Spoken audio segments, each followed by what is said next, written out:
국정농단의 주범으로 18가지 혐의로 재판에 넘겨진 최순실 씨에게 1심 법원이 징역 20년을 선고했습니다. 재판부는 헌정 사상 초유의 대통령 파면을 초래했고 재판 내내 뉘우치지도 않았다며 중형을 선고한 이유를 설명했습니다. 신동빈 롯데 회장은 2년 6개월의 실형을 선고받고 법정 구속됐습니다. 면세점 제어가를 청탁하면서 70억 원의 뇌물을 준 혐의입니다. 대다수 혐의에서 최 씨와 공범으로 기소된 박 전 대통령의 중형 가능성도 커졌습니다.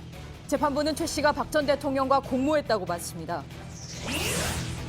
북한 고위급 대표단의 방문 결과를 보고받은 김정은 위원장이 북남 간 화해와 대화 분위기를 승화시키자고 했습니다.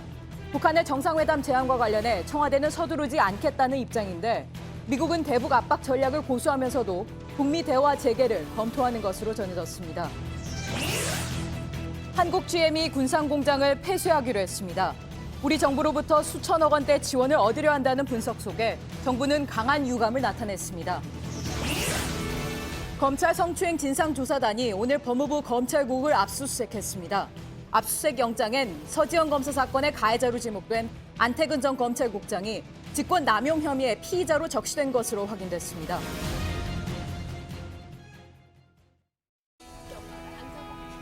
마스크가 필요 없는 세상으로. 내일을 바꾸는 현대 수소전기차. 국정농단의 시작과 끝으로 지목됐던 최순실 씨에게 1심 재판부가 징역 20년의 중형을 선고했습니다. 박근혜 전 대통령이 문화 스포츠에 관심이 많아 만들었다는 두 재단에 대해서는 최 씨가 대통령과 공모해 기업들 돈을 강요해 조성한 거란 결론이 내려졌습니다. 이재용 삼성전자 부회장에게 받은 72억 원과 롯데와 SK로부터 받았거나 받기로 한 돈도 모두 뇌물로 인정됐습니다. 이에 따라 신동빈 롯데 회장은 징역 2년 6월을 선고받고 법정 구속됐습니다. 재판부는 최 씨가 대통령 파면을 초래하고도 재판 내내 뉘우치지 않았다고 지적했습니다. 최 씨와 공범으로 묶여있는 박 전 대통령 역시 조만간 있을 1심 재판에서 적어도 20년 이상의 실형이 선고될 거라는 관측이 나옵니다. 먼저 강현석 기자의 보도입니다. 재판부는 최순실 씨가 기업들의 돈을 받은 혐의에 대해 잇따라 뇌물죄를 적용했습니다. 먼저 삼성이 최 씨의 딸 정유라 씨에게 지원한 용역비와 말 구입비 등 72억여 원이 뇌물에 포함됐습니다.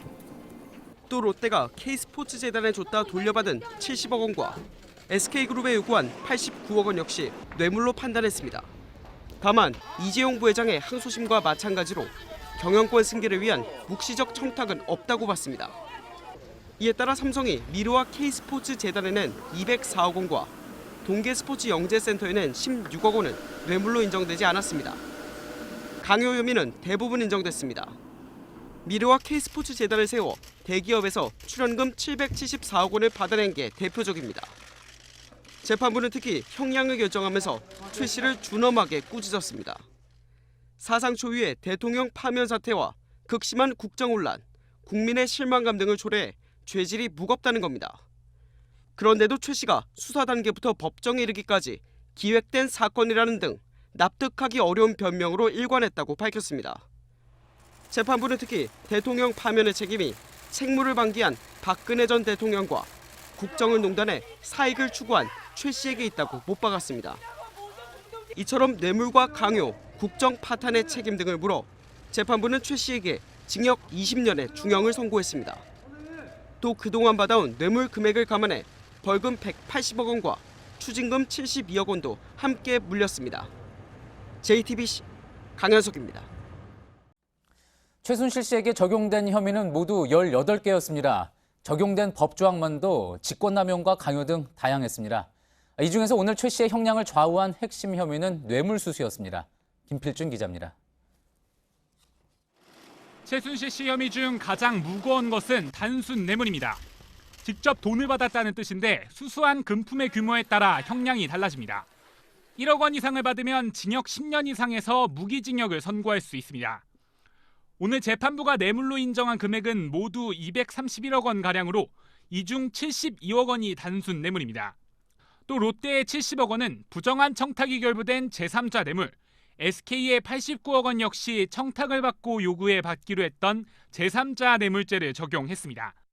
재판부는 이런 다양한 형태로 이뤄진 뇌물을 기준으로 징역형의 구간을 정하면서 적어도 11년 이상을 선고할 수 있다고 판단했습니다. 그러면서 뇌물이 오간 형태와 최 씨의 태도 등을 고려해 가중처벌해야 한다고 판단했습니다. 이외에도 강요와 범죄 수익 은닉, 위증, 증거인멸교사 등 혐의도 유죄로 인정했습니다. 대부분 5년 이하의 형을 선고할 수 있는 혐의입니다. 재판부는 이런 요인들을 종합해 결국 최 씨에게 징역 20년의 중형을 선고했습니다. JTBC 김필주입니다. 작년 12월에 있었던 최순실 씨의 결심 재판에서는 검찰이 징역 25년을 구형하자 최 씨가 아악하는 비명을 지르며 충격을 받은 모습을 보였습니다. 오늘 선고 직전에는 급하게 휴식을 요청하기도 했는데 20년형이 내려진 직후에는 손으로 머리를 쥐고 고개를 깊이 숙였습니다. 이경재 변호사는 그동안의 변론이 쇠기의 경일기였다는 생각이 들 만큼 가혹하다고 항의를 했습니다. 김나한 기자입니다. 혐의가 18개에 달하는 최순실 씨 재판은 모두 2시간 30분 정도가 걸린 마라톤 선고였습니다. 재판장인 김세윤 부장판사는 판결문을 읽는 도중 여러 번 물을 들이켰고 형량에 대해 밝히기 직전엔 크게 숨을 쉬었습니다. 김 부장판사가 형량을 언급하기 직전 최순실 씨 측 이경재 변호사는 갑자기 법정 마이크를 잡았습니다. 재판이 시작한 지 오래돼 최 씨가 힘들어하니 잠시 휴식을 할 수 있게 해달라고 요청한 겁니다. 재판부의 허락에 붉어진 얼굴로 나간 최 씨는 5분 뒤 다시 피고인석에 앉았습니다. 곧이어 재판부가 징역 20년을 선고했고 최 씨는 손을 머리에 가져다 대며 책상을 향해 고개를 깊게 숙였습니다. 재판부는 최 씨가 쓰러지는 경우 등에 대비해 보건직원까지 투입했지만 별다른 문제는 없었습니다. 재판이 끝난 후 이경재 변호사는 법치주의 올림픽이 있다면 한국은 순위권에 들지 못한다며 판결에 항의했습니다. JTBC 김나한입니다.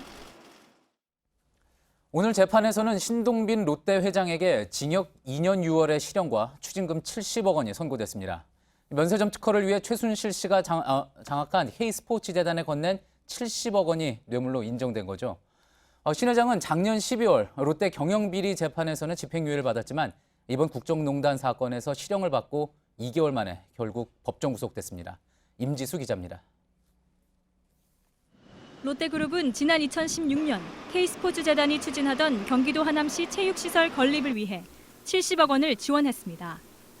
재판부는 이 돈을 뇌물로 판단하고 신동빈 롯데 회장에게 징역 2년 6월과 추징금 70억 원을 선고하고 법정 구속했습니다. 재판부는 박근혜 전 대통령이 면세점 특허 문제가 신 회장의 핵심 현안이라는 점을 잘 알고 K스포츠재단에 추가 지원할 것을 요구했다고 봤습니다. 신 회장 역시 대통령의 영향력이 롯데에 유리하게 행사될 것이라 기대했다며 둘 사이에 묵시적인 부정한 청탁이 있었다고 판단했습니다. 재판부는 신 회장의 뇌물 제공에 대해 정당한 경쟁을 하는 기업들에 허탈감을 주는 행위라며 일침을 가하기도 했습니다. 신 회장은 징역 2년 6월에 법정 구속이 결정되자 당혹스러운 표정으로 변호인들과 말을 주고받았습니다. 롯데 측은 결과에 대해 아쉽게 생각한다며 무죄를 주장했으나 인정되지 않아 안타깝다고 밝혔습니다.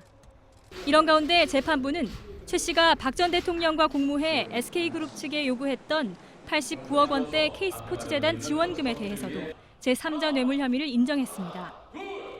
다만 앞서 SK 최태원 회장은 요구받은 89억 원을 실제로 건네지 않았다는 점에서 재판에 넘겨지지는 않았습니다. JTBC 임지수입니다. 최 씨가 대통령 연설문을 받아봤다는 사실을 큰일 났네. 이게 완전히 그 조작품이고 다 죽고.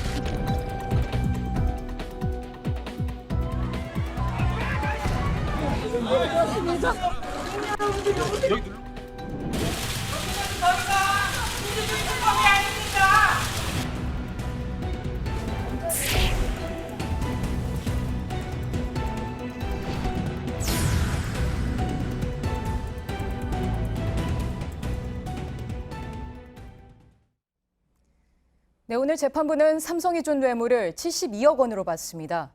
이재용 부회장의 2심에서 인정된 금액보다 2배로 늘었습니다. 이 부회장의 2심에서 인정되지 않은 안종범 전 수석의 수첩도 증거로 채택됐습니다. 한민용 기자입니다. 앞서 이재용 부회장의 2심 재판부는 삼성이 최순실 씨의 코어 스포츠로 직접 보낸 용역비 36억여 원만 뇌물로 인정했습니다. 그러면서 집행유예를 선고하고 이 부회장을 풀어줬습니다. 하지만 최순실 씨 1심 재판부는 최 씨가 삼성으로부터 받은 뇌물이 모두 72억여 원이라고 판단했습니다. 삼성이 최 씨에게 제공한 말 3마리 구입비 등 36억여 원도 뇌물로 인정했기 때문입니다. 특히 재판부는 금품의 소유자 명의가 누구로 돼 있든지 이를 받은 사람에게 실질적인 사용, 처분 권한이 있다면 뇌물이라는 대법원의 판례까지 들었습니다. 이 부회장의 2심 재판부가 증거 능력을 인정하지 않은 이른바 안종범 수첩 역시 최 씨의 1심 재판에선 증거로 받아들여졌습니다. 안종범 전 수석은 수첩 내용에 대해 박근혜 전 대통령이 불러준 내용을 기계적으로 받아 적었다고 진술한 바 있는데 이런 점을 감안해 정황 증거로 인정할 수 있다는 겁니다. 이 같은 법원 간의 판결 충돌은 향후 이재용 부회장의 대법원 상고심에서도 쟁점이 될 것으로 보입니다. 이런 가운데 법조계에선 신동빈 롯데 회장 실형과 이재용 부회장의 집행유예를 놓고 형평성 논란이 제기되고 있습니다. JTBC 한민용입니다. 네, 최 씨는 징역형 외에도 벌금 180억 원과 추징금 72억 원을 선고받았습니다. 현재 검찰은 최 씨 재산 가운데 서울 신사동의 미승빌딩만 가압류한 상태입니다. 최근 범죄 수익 환수 전담 부서를 만든 검찰은 최 씨의 해외 은닉 재산 추적에도 속도를 낼 전망입니다. 심수미 기자입니다. 특정범죄 가중처벌법상 뇌물죄는 범죄 금액의 2배 이상 5배 이하의 벌금을 선고하게 돼 있습니다. 이를 근거로 법원은 오늘 최순실 씨에게 벌금 180억 원과 추징금 72억 원을 선고했습니다. 정유라 씨 승마 지원과 관련해 삼성으로부터 받은 72억 원을 뇌물로 인정하면서 2배 이상 금액인 180억 원을 벌금으로 산정한 겁니다. 재판부는 롯데로부터 받은 70억 원은 돌려줬고 SK뇌물은 요구한 것에 그쳐 실질적인 이익이 되진 않았다며 벌금 산정의 근거를 설명했습니다. 앞서 검찰은 최 씨의 형이 확정되면 벌금 등을 추징하기 위해 서울 신사동 미승빌딩을 가압류했습니다. 토지와 건물을 합한 시세는 약 400억대로 알려져 있습니다. 최 씨는 강원도 평창과 용평, 경기도 하남 등에도 부동산을 갖고 있습니다. 또 독일 법인 등을 통해 해외로 거액의 재산을 빼돌렸다는 의혹을 받아왔습니다. 최근 대검찰청과 서울중앙지검에 범죄 수익 환수를 전담하는 부서가 신설된 만큼 최 씨의 해외 재산 추적도 속도를 낼 전망입니다. JTBC 심수혜입니다. 예, 이런 국정농단 사건의 1심 선고 마지막은 결국 박근혜 전 대통령 재판입니다. 오늘 최순실 씨 재판이 향후 박 전 대통령 선고에 어떤 영향을 줄지 그래서 또 관심이 모아졌는데요. 법조팀 취재기자와 오늘 판결의 의미를 하나하나 짚어보겠습니다.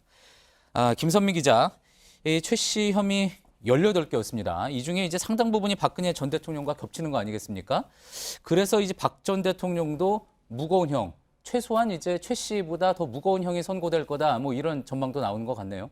네, 그렇습니다. 최순실 씨 혐의 18개 중에서 박근혜 전 대통령과 공범으로 묶여있는 것이 총 11개입니다. 11개요? 네, 오늘 재판부는 이 11개 혐의에 대해서 모두 최순실 씨에게 유죄를 선고했는데요. 박 전 대통령도 유죄를 선고받을 가능성이 커진 대목입니다. 그렇겠군요. 특히 이 뇌물죄는 이 공범이 있을 때 그 사람의 지위와 이 역할에 따라서 형량이 결정되는데 이 재판부가 오늘 박 전 대통령과 이 대기업 총수들이 만난 독대 자리에서 뇌물에 대한 합의가 이루어졌다라고 강조를 했습니다. 이 때문에 박 전 대통령에게 최순실 씨보다 더 큰 책임을 물 가능성이 큽니다. 그리고 또 여기 이제 두 사람이 최순실 씨와 박 전 대통령이 같은 재판부에서 재판을 받고 있는 거 아닙니까? 그렇기 때문에 뭐 뇌물에 대한 범위라든지 뭐 증거 여부라든지 이 쟁점들에 대해서 다른 판단이 나올 가능성이 적다 이런 이야기도 나오네요.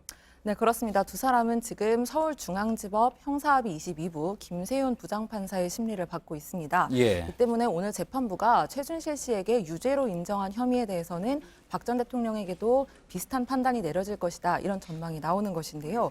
이 박 전 대통령은 최순실 씨와 겹치는 혐의 외에도 이 문화예술계 블랙리스트 관련 혐의라든가 이 공무상 비밀누설 혐의도 받고 있기 때문에 형이 가중될 가능성이 더 큰 상황입니다. 플러스 알파가 더 있는 거군요. 그동안 이제 최순실 씨 재판 내내 이제 최 씨와 변호인들이 검증해달라고 요청을 했던 이 태블릿 PC 얘기, 스모킹건이 됐었던 태블릿 PC인데 이 부분에 대해서는 오늘 언급이 없었던 것 같습니다. 네, 그렇습니다. 이 태블릿 PC에서 나온 문서는 공무상 비밀 누설 혐의와 관련된 증거입니다. 예. 이 대상자는 정호성 전 비서관과 박근혜 전 대통령입니다. 최순실 씨가 아니군요. 네, 그렇습니다. 그래서 예. 오늘 최순실 씨 선고에서는 언급되지가 않은 것이고요. 이 공무상 비밀누설 혐의 받고 있는 정호성 전 비서관은 이 항소심 선고까지 받았는데 이 재판에서는 이것이 증거로 채택이 됐고 재판부가 이를 근거로 징역 1년 6월을 선고했습니다. 예, 아무래도 이 부분은 저희가 다시 한번 확인을 해야 될 것 같아서 한번 짚어봤습니다. 자, 또 짚어볼 게 안종범 전 수석과 신동빈 회장입니다. 오늘 역시 실형을 선고받았는데 이렇게 실형이 나올 거라고 당초 예상이 됐던 부분입니까?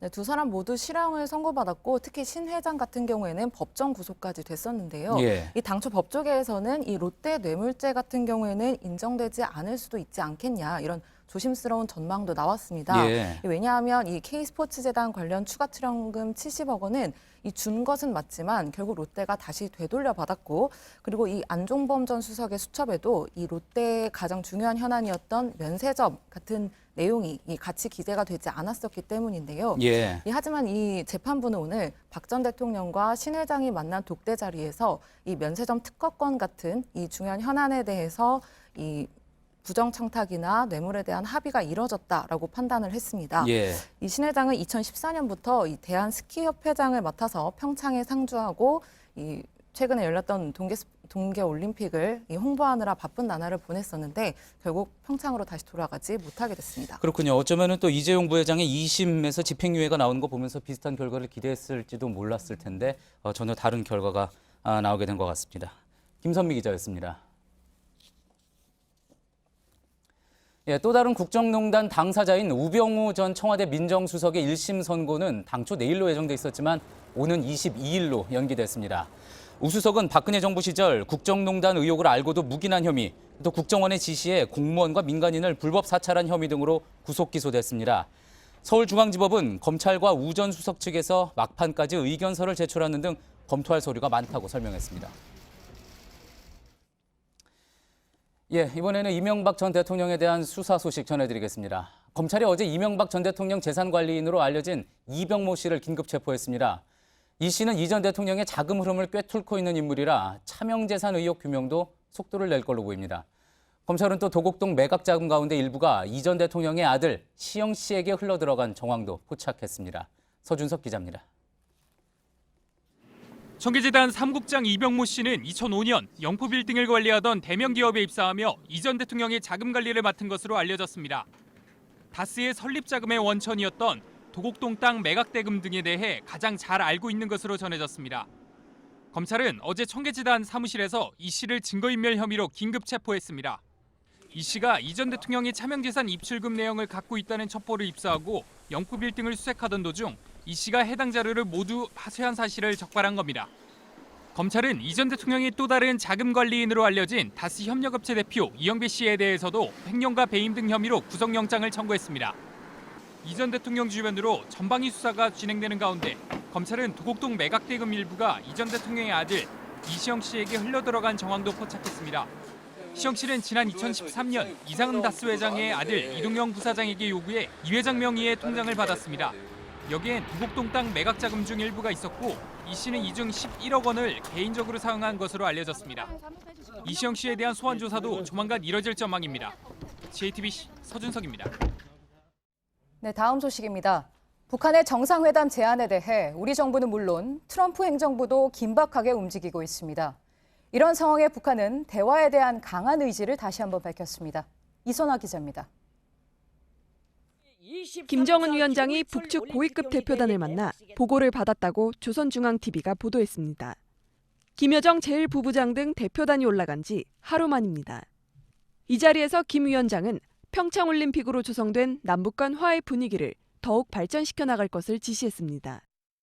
북과 남의 강렬한 열망과 공통된 의지가 안아온 화해와 대화의 좋은 분위기를 더욱 승화시켜 훌륭한 결과들을 계속 쌓아나가는 것이 중요하다고 하시면서 김 위원장은 후속 대책과 관련해 구체적인 방향까지 지시한 것으로 전해졌습니다.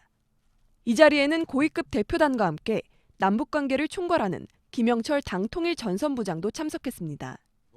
올 초 신년사에서 비롯된 남북 관계 개선에 더욱 속도를 내라는 주문으로 해석됩니다. 김여정 제1부부장이 오빠인 김 위원장과 팔짱을 낀 사진도 공개됐습니다. 김 위원장은 또 지난 11일 서울에서 2차 공연을 마치고 다음 날 올라간 삼지연 관현악단 관계자도 만났습니다. 문재인 대통령 내비를 비롯하여 남녘 동포들이 공연을 보면서 뜨겁게 화답하고 환호하며 만족을 표시하였다니 자신께서도 기쁘다고. 보도 시점으로 볼 때 김 위원장은 현송월 단장 등 삼지연 관현악단 단원들이 평양에 도착하자마자 곧바로 불러 격려한 것으로 보입니다. JTBC 이선아입니다. 네, 미국의 펜스 부통령은 귀국길에 북한이 원하면 대화하겠다고 했죠. 압박과 동시에 외교 해법을 쓸 수 있음을 시사했습니다. 그런데 펜스가 트럼프 대통령을 독대한 뒤로는 압박 쪽을 좀 더 강조했습니다. 북미 대화 재개가 북한에 달렸다고 공을 넘긴 거라는 분석이 나옵니다. 워싱턴 연결합니다. 정일식 특파원, 펜스 부통령이 트럼프 대통령과 만난 뒤에 대화엔 어떤 보상도 없을 것이다, 이런 트윗을 올렸습니다. 어떻게 봐야 합니까? 두 사람의 독대와 오차는 모두 비공개였습니다. 펜스 부통령은 면담 직후에 트윗을 올려 트럼프 대통령은 항상 대화를 믿는다고 해왔지만 대화엔 어떤 보상도 없을 것이라고 했습니다. 잠재적인 북미 대화나 남북 대화에 상관없이 강력한 제재 발표가 곧 나올 것이라고도 했습니다. 북미 간 대화 가능성도 배제하지 않는 선에서 압박 캠페인을 지속할 것이라는 메시지로 볼 수 있습니다. 펜스는 방한 기간 매일 트럼프 대통령과 상의했다고도 했는데 이번에는 대통령 독대 직후 한 얘기라 트럼프의 의중이 실렸다고 봐야 할 겁니다. 네, 트럼프 대통령의 의중이 실렸다. 그러니까 북한에 어떤 보상을 하지 않는 한 남북 정상회담을 반대하지 않고 북미 대화도 가능하다는 그런 뜻으로 해석할 수 있을까요? 네, 틸러슨 국무장관은 진실된 대화 준비가 됐는지는 북한에 달렸다고 말했습니다. 국무부 대변인은 문재인 대통령이 북미 간 비핵화 대화를 촉구한 걸 지지한다고도 했습니다. 남북 대화와 북미 대화를 동시에 진행한다 또는 병행할 수 있다는 의미로도 읽힙니다. 네. 그리고 미국이 이렇게 입장을 선회한 걸 두고 미국 언론은 한국의 역할에 주목했죠. 월터 러셀 미드 교수는 월스트리트 저널 기고에서 평창 외교에서 금메달은 현명하고 신중하게 북한의 북미 직접 대화를 촉구한 문재인 대통령이라고 했습니다. 그러면서 미국의 한국의 지원 없이 트럼프 행정부의 대북 정책이 지속 가능하지 않다는 점을 상기시켰다고 말했습니다. 북한이 핵미사일 시험을 계속 중단하고 본격적인 비핵화 협상 전 단계로 북미 간 예비 접촉을 시작한다면 남북 정상회담은 순항할 수 있을 것이란 전망이 조심스레 나옵니다. 네, 워싱턴에서 정효식 특파원이었습니다. 이번에 우리 정부의 입장 보겠습니다. 청와대 연결합니다. 고석승 기자. 북한은 대화에 시동 거는 모양새죠. 청와대는 이에 대해서 어떤 준비를 하고 있는지, 특히 대북 특사는 어떻게 얘기되고 있습니까? 네, 청와대는 앞으로 대북 특사를 준비해야 하는 건 맞지만 당장 속도를 내지는 않겠다는 입장입니다. 청와대 관계자는 대북 특사를 빈손으로 보낼 수는 없지 않겠냐면서 특사를 보낼 수 있는 명분과 성과가 있어야 한다고 말했습니다. 청와대는 우선 지난달 남북이 고위급 회담에서 합의했던 남북 군사당국 회담을 성사시키는 게 먼저라는 입장입니다. 당초 계획한 순서대로 우리의 페이스를 찾아가면서 차근차근 해 나가겠다는 입장인 겁니다. 네, 우리만의 페이스를 찾는다. 그러니까 사실상 속도 조절에 들어갔다고 봐야 될까요? 네, 그렇습니다. 청와대 관계자는 오늘 기자들을 만난 자리에서 정부가 생각하고 있는 향후 진로에 비해서 현재 나오고 있는 이야기들의 속도가 너무 빠르다고 말하면서 한 템포만 느리게 가졌으면 좋겠다고 말하기도 했습니다. 문 대통령도 북한 대표단이 떠난 뒤 어제부터 오늘까지 공식 석상에서 북한 관련 언급을 하지 않고 있는 상황입니다. 당장 남북 정상회담의 전제 조건인 여건 마련을 위해 한미 간 접촉이 필요하고 또 이 정상회담을 기정사실화하고 대북 특사를 조만간 보낼 것처럼 하는 그런 여론이 커지는 것도 부담이라는 분석이 나오고 있습니다. 네, 청와대는 요 며칠 미국과 긴밀히 협의 중이라는 이런 부분을 강조하고 있습니다. 어느 정도 실제로 진행되고 있습니까? 네, 문재인 대통령은 오늘 오후 방한 중인 라이몬드 베오니스 라티비아 대통령과의 정상회담 자리에서 미국도 남북 대화를 긍정적으로 보고 있고 북미 간 대화를 원한다라고 말했습니다. 문 대통령이 미국의 입장을 공개적으로 말한 건 사실상 처음인데요. 청와대 관계자는 펜스 부통령의 발언을 포함해서 종합적인 보고를 받은 결과 미국 측의 입장이 우리와 매우 가까워지고 있는 것으로 판단하고 있다고 말했습니다. 아직 백악관의 공식 입장을 좀 더 지켜봐야겠지만 이전보다는 긍정적인 신호가 많이 잡히고 있다는 설명인데 한미 간 지속적인 접촉을 통해서 문 대통령이 말한 남북 정상회담의 전제 조건인 여건 마련에 당분간 집중하겠다는 입장인 겁니다.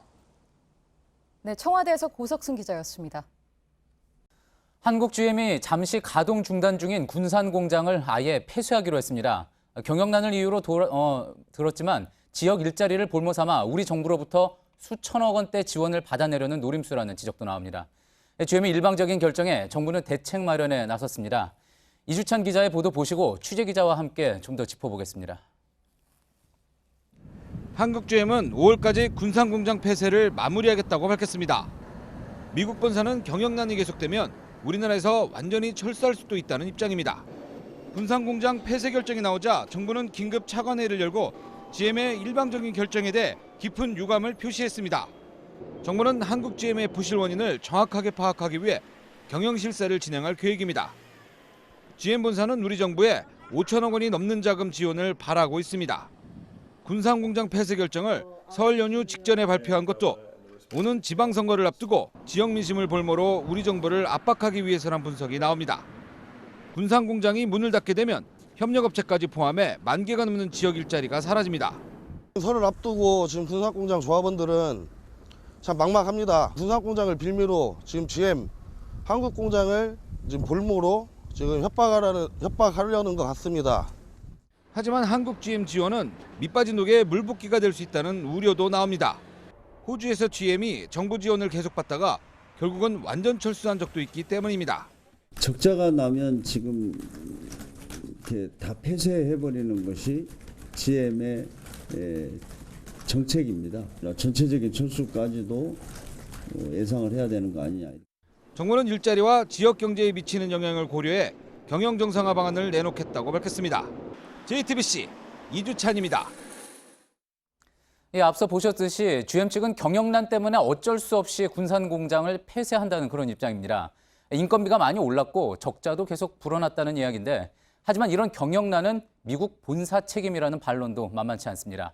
경제산업부 박용우 기자와 하나씩 짚어보겠습니다. 박용우 기자, 우선 한국 GM의 적자 규모는 지금 어느 정도 됩니까? 네, 한국 GM의 누적 적자가 2014년부터 2016년까지 2조 원에 달합니다. 2조 원이요? 예, 그리고 지난해에도 6천억 원 이상의 적자를 낸 것으로 보이는데요. 예. 그런데 이렇게 적자가 쌓인 것은 한국 GM의 문제가 아니라 미국 본사의 문제라는 지적도 있습니다. 예.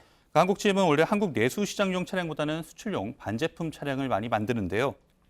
그런데 본사가 글로벌 생산 전략을 짜면서 한국 GM의 수출이 잘 될 만한 차를 배정하지 않았다는 겁니다. 예. 또 특히 이번에 폐쇄 결정을 한 군산 공장의 경우에는 주로 유럽 수출용 물량을 많이 생산을 하는 곳인데 본사가 유럽에서 이 쉐보레 브랜드를 철수하면서 공장 가동률이 20%대까지 떨어졌습니다. 그럼 어찌 보면은 GM 본사의 어떤 경영적인 판단 문제인데 본사에서 한국 GM이 적자를 볼 수밖에 없도록 생산 물량을 배정했다.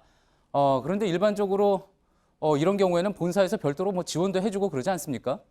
네, 그렇습니다. 미국 본사가 한국 GM의 운영자금 2조 4천억 원을 지원해 주기는 했습니다. 하지만 연 이자율이 5%나 되는데요.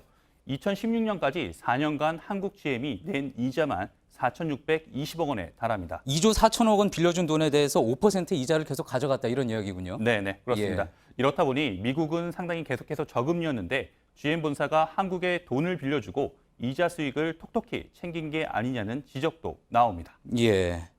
한국 GM 측은 어떻게 얘기합니까? 뭐 자금 조달 문제도 이야기하겠죠? 네, 한국 GM 측은 국내에서는 워낙 자기네가 이제 적자 사정이 심각했기 때문에 돈을 빌릴 수 없어서 미국 본사로부터 부득이하게 돈을 빌릴 수밖에 없었다 이렇게 해명을 했습니다. 그렇군요. 그런데 이제 본사에서 한국 GM한테 뭐 이런 이자 문제뿐만이 아니라 과도하게 연구개발비를 받았다는 주장도 있네요. 네, 맞습니다. 2016년 기준으로 한국GM이 연구개발비로 낸 돈이 6,140억 원에 달합니다. 예. 그런데 그해 영업 손실이 이보다 약 920억 원 적은 5,220억 원이었거든요. 그러니까 아주 단순하게 보면은 연구개발비만 내지 않았어도 손실이 안 난 겁니다. 예. 적자가 커질 때 연구개발비 지출이 더 늘어난 점도 의문점으로 남고 있습니다. 또 한국GM은 이 완성차보다는 주로 반제품을 만드는데 연구개발비가 지나치게 많이 책정됐다 이런 지적도 나오고 있는 상황이고요. 또 예. 각종 업무 지원 비용하고 또 로열티도 연간 1,000억 원 넘게 미국 본사에 주고 있습니다. 예, 이거 마치 장사가 안 되는 치킨집이 있는데 가맹점 본사에서 비싸게 뭐 재료비다, 컨설팅비다, 로열티다 이렇게 떼어가는 그런 모습이라는 지적이 나올 수도 있는 그런 대목이겠군요. 자, 그런데 이런 지적들이 계속 나오니까 우리 정부도 자금 지원을 하려면 한국GM을 우선 투명하게 실사를 할 필요가 있다, 이렇게 이야기한 것 같네요.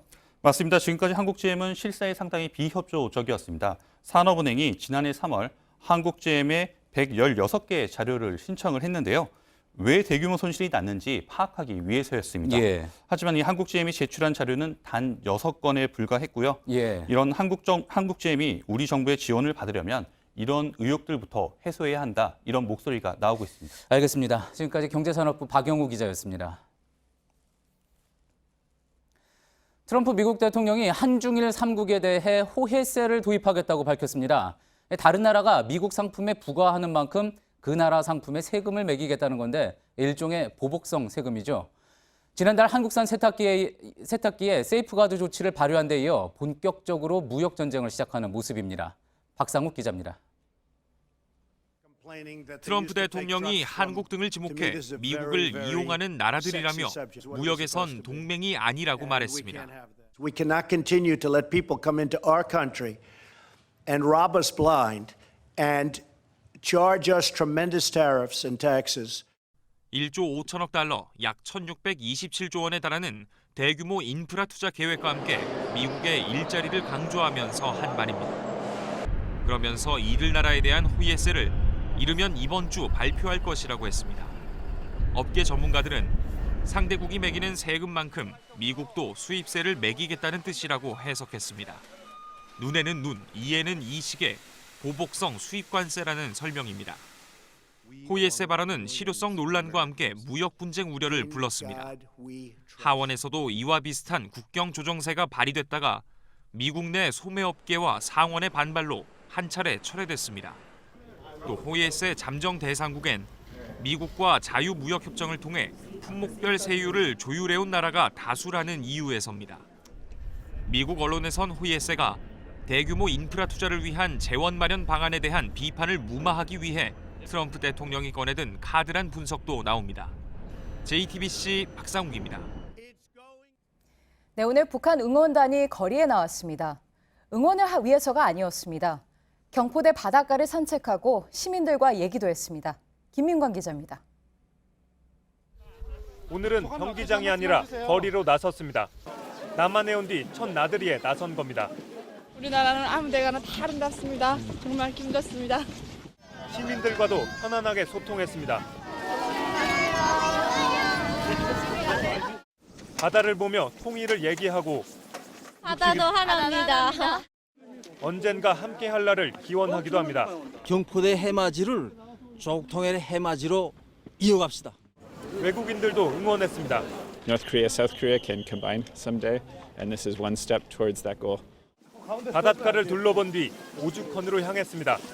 이곳저곳 주의 깊게 살펴봅니다. 우리나라는 삼천리 금수강산이라는 생각이 도독 듭니다. 다 아름답습니다. 깜짝 공연도 선보였습니다.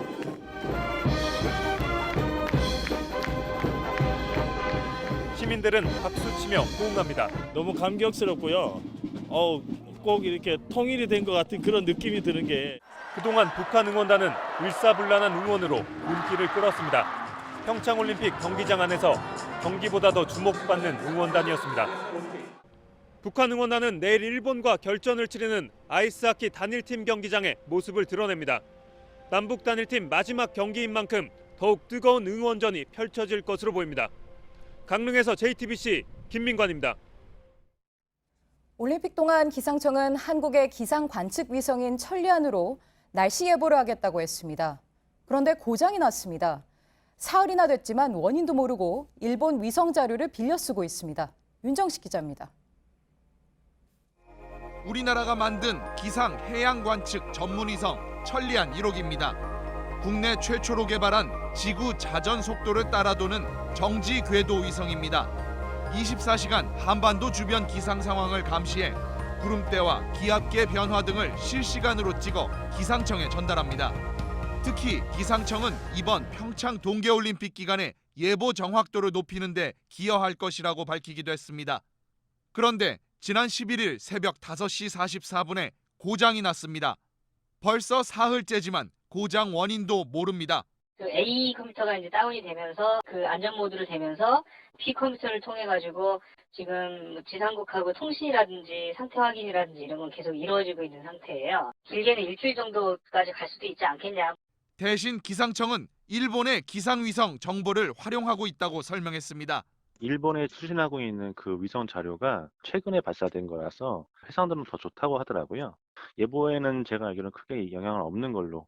정부는 오는 10월 미세먼지 관측 기능까지 탑재한 신형 환경위성 천리안 2호기를 쏘아 올려 1호기를 대체하기로 했습니다. JTBC 윤정식입니다. 검찰의 성추행 진상조사단이 서지현 검사의 성추행 피해 의혹과 관련해 법무부 검찰국을 전격 압수수색했습니다.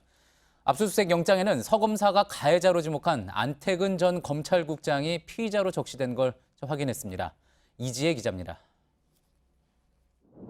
검찰 성추행 진상조사단은 오늘 오전 법무부 검찰국을 압수수색해 서지현 검사와 관련된 인사자료를 확보했습니다. 법무부와 검찰이 생긴 이래 검찰국이 압수수색을 당한 건 처음입니다. 검찰국은 검찰 인사와 예산을 총괄하는 핵심 부서입니다. 특히 오늘 영장에는 가해자로 지목된 안태근 전 검찰국장이 직권남용 혐의에 피의자로 적시된 걸로 확인됐습니다. 조사단이 수사 과정에서 2015년 8월 서 검사의 통영지청 발령 당시 안 전 국장이 인사에 부당하게 개입한 단서를 포착했기 때문입니다.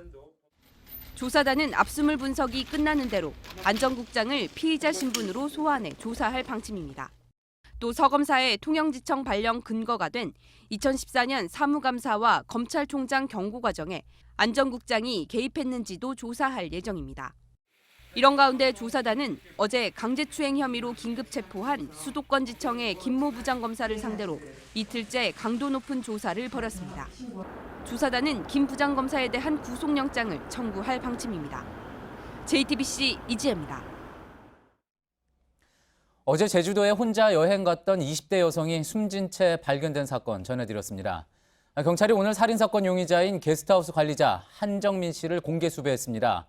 한 씨는 지난 여름에도 같은 게스트하우스에서 성폭행을 한 혐의로 재판을 받던 중이었는데 함께 일하던 직원들조차 이 사실을 몰랐습니다. 신진 기자입니다. 제주 구자읍의 한 게스트하우스에서 머물던 26살 이모 씨가 숨진 채 발견된 건 지난 11일입니다. 사건 다음 날 해당 게스트하우스의 소셜네트워크 계정에는 투숙객들의 파티 사진이 올라왔습니다. 해당 계정을 운영하는 사람은 게스트하우스 관리자 한정민 씨로 이 씨 살인사건 용의자입니다. 한 씨는 지난 여름에도 이 게스트하우스에서 투숙객을 성폭행한 혐의로 재판을 받고 있던 중이었습니다. 하지만 사건 직후 한 씨를 수사했던 경찰은 재판 사실을 몰랐다가 한 씨가 도주한 후에야 살인사건 용의자로 지목하고 공개 수사로 전환했습니다.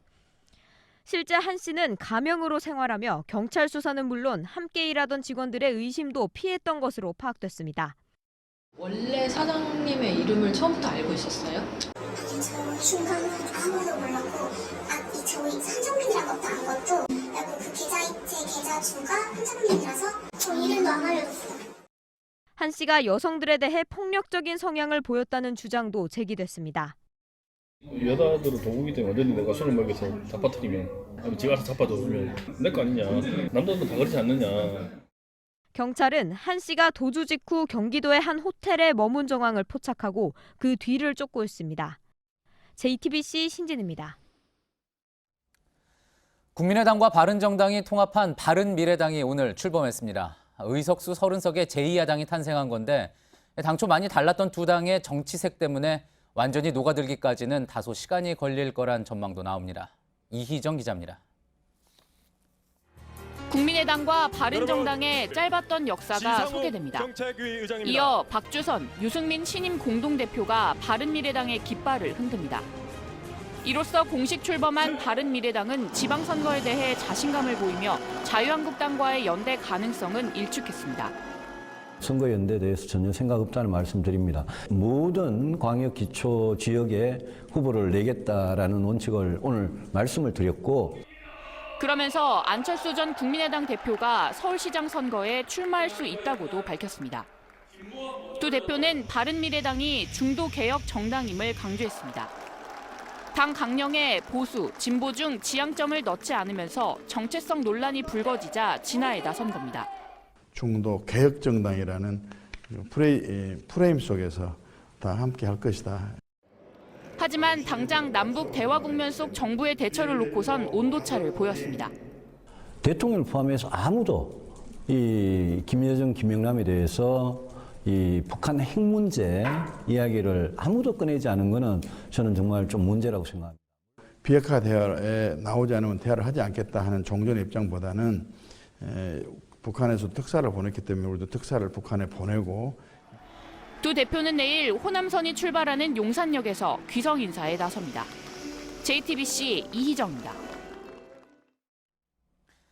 6월 지방선거가 아직 넉 달이나 남았는데 벌써 여론조사를 왜곡하거나 조작하는 사례가 나오고 있습니다. 이미 지난 2014년 지방선거 당시 위반 건수를 넘어섰습니다.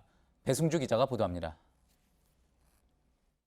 지난달 12일 지역 주간지에서 실시한 산청 군수 적합도 여론조사 결과가 담긴 사진입니다. A 후보가 32.8%로 1위입니다.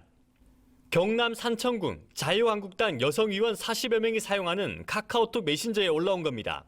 하지만 실제 조사 결과와 비교하면 A 후보는 4%포인트가 더해진 반면 다른 후보는 2%포인트까지 내려갔습니다. 불러주는 과정에서 잘못했는지 선거 과정에서 그게 되는가 모르는지라. 이 여론조사를 한 업체는 선거관리위원회에 등록된 곳이 아닙니다. 이 때문에 공개적으로 발표할 수 없지만 사실과도 다른 내용이 흘러나간 겁니다. 선거관리위원회는 결과를 처음 퍼뜨린 주간지 관계자를 검찰에 고발했습니다. 최근 실시된 서울과 부산, 충남 등 단체장 후보 지지도 여론조사에서도 같은 일이 벌어졌습니다. 특정 연령대에 가중치를 더 주는가 하면 무작위 방식이 아닌 자체 보유한 전화번호로만 조사를 하다 적발됐습니다. 6월 지방선거를 4개월 앞두고 선관위에 적발된 여론조사 관련 위반 사항은 32건으로 지난 2014년 지방선거 당시 30건을 이미 넘어섰습니다. JTBC 배승주입니다.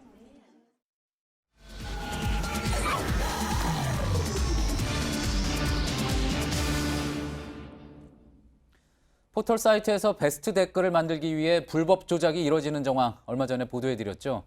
저희 취재진은 IT 전문가와 지난 100일 동안 네이버에 올라온 기사의 댓글 2천만 개 이상을 분석해봤습니다. 그 결과 이념에 치우친 댓글들이 베스트를 차지하고 있었습니다. 기사 내용과 상관없는 댓글이었습니다. 박소영 기자입니다. 지난해 11월 1일부터 오늘까지 네이버 기사에 올라온 댓글 2,400여만 개를 분석한 프로그램입니다. 댓글 1,770개를 쓴 아이디가 최다 댓글 작성자에 올랐습니다. 하루 20개로 댓글을 제안하는 네이버 기사에 매일 17개씩 꾸준히 작성한 겁니다. 이 작성자는 북한 응원단이 쓴 가면 관련 기사에 해당 가면의 실제 얼굴이 김일성이라는 댓글을 여러 차례 달았습니다. 정부가 사실이 아니라고 밝혔지만 해당 댓글은 만여 회가 넘는 공감수를 받으며 베스트 댓글을 차지했습니다. 문재인 대통령과 북한 고위급 대표단 만남을 다룬 기사에도 특정 정당을 지지하는 댓글을 20여 차례 반복적으로 올렸습니다. 댓글을 많이 단 다른 아이디들도 비슷합니다. 대통령을 비방하는 가짜뉴스로 댓글을 도배하거나 욕설이 담긴 같은 댓글을 1,400여 회나 반복해단 아이디도 있었습니다. 심지어 띄어쓰기도 같은 내용의 댓글을 여러 아이디가 공유한 경우도 확인됐습니다. 똑같은 글만 계속 붙여서 놓고 있는데 이 사용자가 좀 정상적인 사용자라고 좀 보기 힘든 게 좀 있습니다. 이번엔 실시간으로 올라오는 댓글을 살펴봤습니다. 평창 올림픽을 비판하는 댓글 수백 개가 올라오다가 순식간에 올림픽을 지지하는 댓글들이 늘어나기 시작합니다. 실제 비슷한 시간에 트위터에서는 문 대통령 열성 지지자들이 해당 기사 주소를 공유하며 댓글 달기를 독려합니다. 트위터를 이용해서 이제 우리가 대응을 하는 거죠. 그러니까 솔직히 힘들죠. 진짜로. 왜냐면 이 스마트폰 계속 보고 있으면 뭐 거북목 된다 그러고. 여론을 알려주는 지표로 각광받아온 댓글이 오히려 여론을 움직이는 도구로 악용되고 있다는 지적이 나옵니다. JTBC 박수윤입니다. 설 연휴를 전후해 교통사고는 언제 가장 많이 날까요? 설 연휴보다 연휴를 하루 앞둔 날 사고가 더 많은 것으로 나타났습니다. 바로 내일이죠. 귀성하는 분들 참고하시기 바랍니다. 박준우 기자입니다. 2차로를 달리던 차량이 1차로로 급히 핸들을 꺾습니다. 갓길에 정차해 있다가 주행차로로 갑자기 끼어든 차량을 피하기 위해서입니다. 설 연휴 시작 전날 귀성 차량이 많은 고속도로에서 벌어진 일입니다. 최근 3년간 설 연휴 교통사고 현황을 분석한 결과 설 연휴 시작 전날에 교통사고가 제일 많이 발생한 것으로 나타났습니다.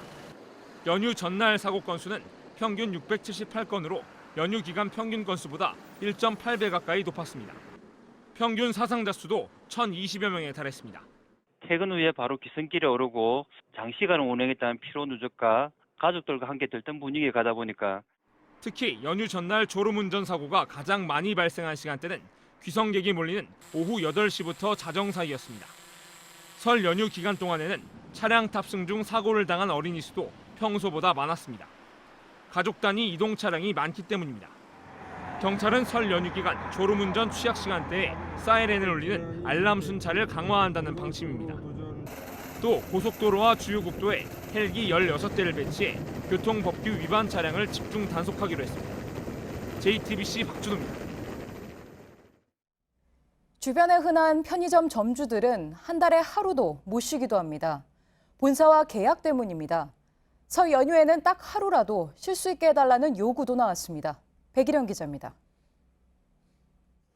김모 씨는 2년 전에 편의점을 열었습니다. 연중 무휴, 24시간 영업이라는 본사의 요구를 그대로 받아들였습니다. 막상 시작을 해보니까 그게 보통 문제가 아닌 거죠. 일단 가족들하고 또 함께하는 시간도 있어야 되는데 있고요.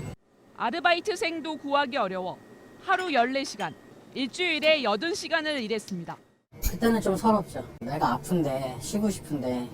본사의 명절에는 하루라도 쉬게 해달라고 말했지만 소용이 없었습니다. 배분율 삭감이라든지 이제 전기료 미지원 이런 내용들이 이제 있어요. 더 어려운 상황에 내몰린 점주도 많습니다. 시간당 판매 금액이 10,000원, 20,000원 그래요. 이제 알바를 쓰게 되면 적자예요. 불면증이 생겼죠. 새벽에 그러다 보니까. 서울시가 편의점 주인 951명을 조사했더니 10명 중 4명은 한 달에 쉬는 날이 하루도 없었습니다. 일반 자영업자보다 주당 17시간 더 근무했고 한 끼 식사 시간은 평균 15분밖에 되지 않습니다. 각종 질병을 겪는 경우도 많았습니다. 이에 대해 서울시는 공정거래위원회와 협의해 근로환경 문제 등을 개선해 나가겠다고 밝혔습니다. JTBC의 백일현입니다. 국내로 온 탈북민은 길게는 180일 동안 정부 조사를 받습니다. 이 기간이 너무 길고 가혹행위에 대한 의혹도 있어 인권 침해라는 지적이 있었습니다. 오늘 국무회의에서 합동 신문 기간을 절반으로 줄이기로 했습니다. 유선희 기자입니다. 국정원은 탈북민이 국내로 들어오면 북한 이탈 주민 보호센터로 보냅니다. 실제 탈북민이 맞는지, 북한에서의 행적은 어땠는지 등을 최장 180일 동안 조사하는 겁니다. 정부는 이 기간을 90일로 줄이기로 했습니다. 조사 기간이 너무 길어 인권이 침해되고 조사 효율도 떨어진다는 지적이 나왔기 때문입니다. 하루빨리 대한민국에 나오고 싶어하는 사람이지 이제 더 옹두된 감이 느끼고 더 저조하고. 2009년 중국을 통해 넘어온 탈북민 김모 씨는 과거 합동신문 과정에 일부 강압적 행위가 있었고 이 때문에 탈북민들이 가진 북측의 핵심 정보가 국내로 전달되지 못했다고 주장했습니다. 북한 핵심 정보 미국이나 일본에서부터 나온다는 거는 남측 사람들을 안 믿는다는 거예요. 물병 던지고 그러면 더 알기로 쉽게 알아요. 일부 탈북민들은 또 조사가 끝났는데도 남아서 외부 강사의 개그 강의를 듣는 등 실제 조사와 관계없는 프로그램이 많았다고 말했습니다. JTBC 유선입니다. 패티가 덜 익은 햄버거를 먹고 햄버거병에 걸렸다며 한국 맥도날드를 고소한 사건에서 검찰이 회사 측과 매장 직원들을 재판에 넘기지 않기로 했습니다. 맥도날드 햄버거와 피해 사이의 인과관계를 입증할 수 없다는 판단에 섭니다. 대장균 오염 우려가 있는 패티를 납품한 패티 제조업체 임직원 3명은 불구속 기소했습니다. 출근길에 서울 외곽순환고속도로 구리 요금소 부근에서 돼지가 난입해 1시간 정체가 빚어졌습니다.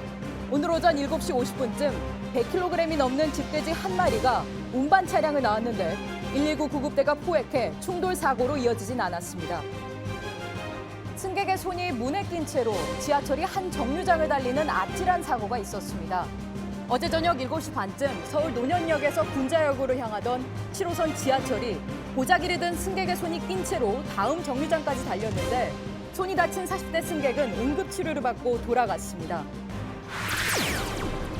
남태평양 섬나라 통가에 현지 시간 12일 사이클론 기타가 강타해 피해가 잇따랐습니다.